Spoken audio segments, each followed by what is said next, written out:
以斯拉記第3章。到了7月，以色列人住在各城，那時他們如同一人，聚集在耶路撒冷。約撒達的兒子耶書亞和他的弟兄眾祭司，並撒拉鐵的兒子所羅巴伯與他的弟兄，都起來建築以色列神的壇，要照神人摩西律法書上所寫的，在壇上獻燔祭。他們在原有的根基上築壇，因懼怕鄰國的民，又在其上向耶和華早晚獻燔祭，又照律法書上所寫的守住棚節，按數照例獻每日所當獻的燔祭，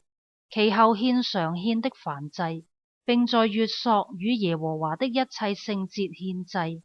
又向耶和華獻各人的甘心祭。從7月初1日起，他們就向耶和華獻燔祭，但耶和華殿的根基尚未立定。他們又將銀子給石匠、木匠，把糧食、酒、油給西頓人、推羅人，使他們將香柏樹從黎巴嫩運到海裏，浮海運到約帕，是照波斯王塞魯士所允准的。百姓到了耶路撒冷神殿的地方，第2年2月，撒拉鐵的兒子所羅巴伯、約撒達的兒子耶書亞和其餘的弟兄，就是祭司、利未人，並一切被擄歸回耶路撒冷的人，都興工建造，又派利未人從20歲以外的督理建造耶和華殿的工作。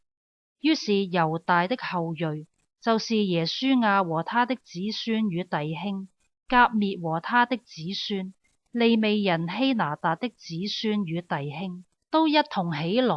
督理那在神殿做工的人。匠人立耶和華殿根基的時候，祭司皆穿禮服吹號，亞薩的子孫利未人敲鈸，照以色列王大衛所定的例，都站着讚美耶和華。他們彼此唱和，讚美稱謝耶和華說：他本為善，他向以色列人永發慈愛。他們讚美耶和華的時候，眾民大聲呼喊，因耶和華殿的根基已經立定。然而有許多祭司、利未人、族長，就是見過舊殿的老年人，現在親眼看建立這殿的根基，便大聲哭號，也有許多人大聲歡呼，甚至百姓不能分辨歡呼的聲音和哭號的聲音，因為眾人大聲呼喊，聲音聽到遠處。